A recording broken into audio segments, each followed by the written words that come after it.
Hey everyone, it's Imran back with another macro option spotlight. All right, so we're seeing something. I know you must think I'm always bearish, doom and gloom from Imran. What's he going to say? What's he going to say today? Well, for a change, we're seeing some encouraging signs in the housing market, in the US housing market to be specific. So inventories have started to fall. So we've got a negative print on inventory growth. So less homes available for sale, basically. Existing and new homes are both coming down. This is Morgan Stanley's chart here, showing the blue line and the brown line rolling over. So at the margin, that's good for house prices if inventories are falling. New home sales have risen 11% year on year, which is the best we've seen in over a year. Pending home sales also look like they might have troughed. Lending standards, which obviously everyone was worried about, with this regional banking crisis, was going to impact lending standards, make it harder for people to borrow and buy houses. That actually hasn't gone down materially from last year yet. So maybe it will, but at the minute it hasn't. So at the margin, that's good.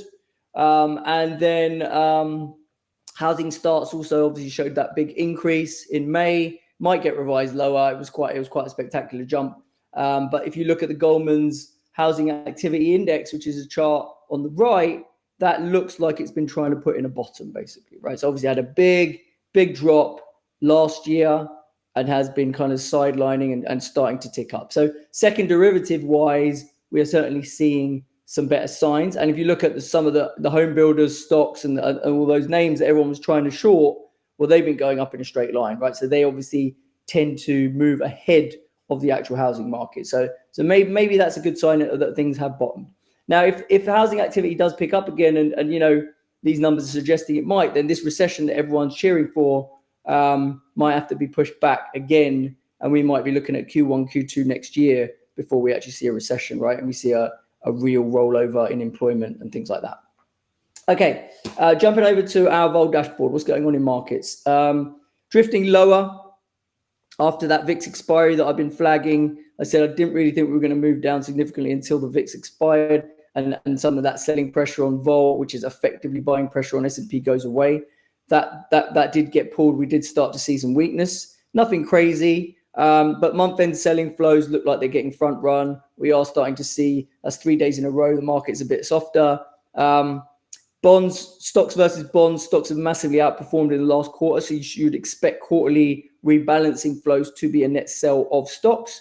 And you know, Goldman's are throwing around numbers like $33 billion of US equities to sell, which is about twice the average. So something to be aware of there. Precious metals remained weak. Silver was down a couple of percent.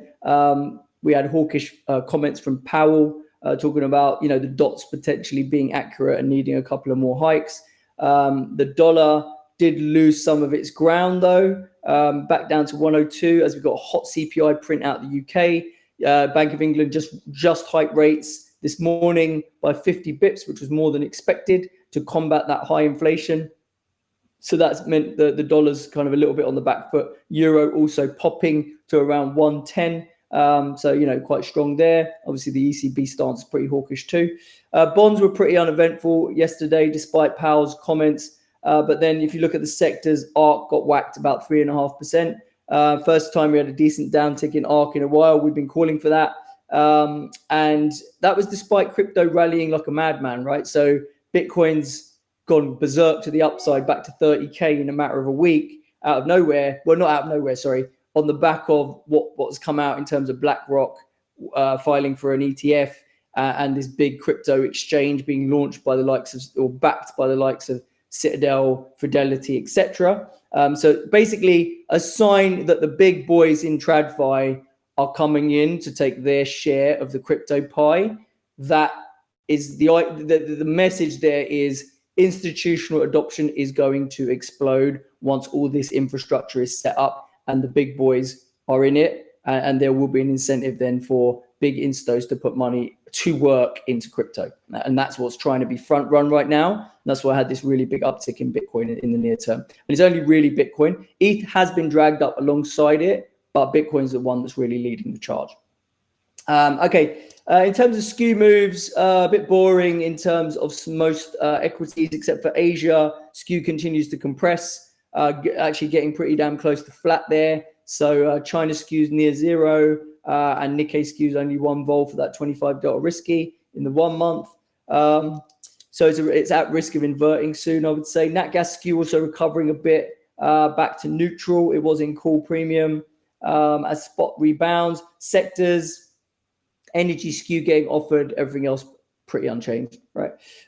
Implied vol wise, bit surprising to see vols lower with spot yesterday because the sell-off was relatively orderly, only down 50 basis points in S&P, 1.3% in Nasdaq, a bit better though. But basically seeing vol offered on the way down. Why is that? Clearly it's because dealers' books have got inventory on the way down, right? Dealers are not short a load of vol here or even couple of percent below here, it seems. We've been talking about the big JP Morgan strike. So it looks like that is overwhelming dealers' books into month end, and that's giving some inventory for them to sell vol against. And that's why we saw vol lower on the way down. Energy commodities did see vol lower as well, down about a vol point. FX and bond vol was pretty unch. Commodity sectors did see vols lower, miners and energy there. Looking over at carry, we've got loads of carry back in the stock indices. VIX and FTSE standing out with the best carry. Silver and oil, opposite, negative carry. They're moving around a bit relative to their vol. Uranium and copper, though, are in green, still in positive carry. Bonds flipping back to green as well. They were a bit more neutral. So bonds back in green, suggesting that there might be something to harvest there again. And then most sectors in green except for healthcare, which is the lowest absolute vol, down at 11 vol. All right, that is your summary of what's going on in vol markets. So what else? S&P. So these month-end flows that we've been talking about, these quarter-end rebalances, we do think that's going to pressure the market. We have already started to see the S&P tick down. So you can see here, we made that big top into expiry on Friday. We've come down. We've got some support levels now. Obviously, 43.20 is going to be your first major support where that big gamma pin is. Then below that, this 428 area on SPY, which is 42.80. We see that as support. And then we've got this gap up here at 424. So for us, we're thinking that a move down into this green zone is fairly likely because it's going to provide a bit of a cushion. It's going to be hard to break down materially below there if that gamma pin, as we get closer into month end, is going to hold the market. But we do think the month end selling flows, and just because the market was so overbought and overstretched, will probably mean that there's some consolidating to do. So that's where we think the sweet spot's probably coming over the next week. Now, another thing that gives us confidence, in terms of the market being cushioned at around that 4,300 area, is just because we've seen skew quite flat, which suggests there's not as much demand for downside protection. So dealers haven't sold a load of downside against the long strike that they've got. Okay, so they've got this big 43.20 strike on JP Morgan, which is providing a load of downside gamma right now.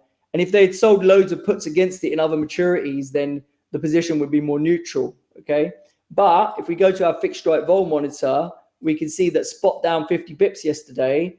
The whole surface was offered on a fixed strike basis. Okay, so we've got red everywhere. Okay, so that is showing you that dealers were not reaching for vol. If anything, they were happy to sell vol on the way down. And that is only really and that's coming from a place where the markets have overshot to the upside. Vols are at absolutely low levels. Realized is kind of okay, in line with implied. And then on the way down, they're very comfortable selling vol. That's only going to happen if they're bleeding a load of decay, they're long a load of gamma, and they want to offload some of that decay, right? So that is telling us that the gamma position from this end of month stuff on the 43.20 strike is overwhelming dealers' books and giving them an incentive to sell vol on the way down, okay? And that gives us confidence that that gamma position is quite large and is going to act as a cushion to any weakness in the market. It's going to make it hard for the market to materially break below 4,300, which is another 1.5% away, basically, right? So that's the theory. That's what insight I'm getting out of what I'm seeing in the surface moves on the way down. In terms of our strategy compass, obviously it still thinks buying puts is a good idea on S&P, not as good as it was. You can see it here when spot was stretched, it was saying buy puts. We've seen spot come in, but we've seen vol stay where it is, which is why we've just seen a horizontal move on this cross down to here. because vol hasn't budged. Now, whilst vol is cheap, and if the base case is that we're going to go down to 4,300, but kind of stop around there, you'll do okay buying puts, but they're not really going to explode. And if the sell-off doesn't happen, your puts are going to evaporate and they're going to decay pretty quick. So rather than buying outright puts, because of what we're seeing in positioning and because where we suspect to find support in this market is pretty soon, we think a put condor looks like a better trade. All right, guys, that's it. Thanks a lot for listening. I'll catch you all tomorrow.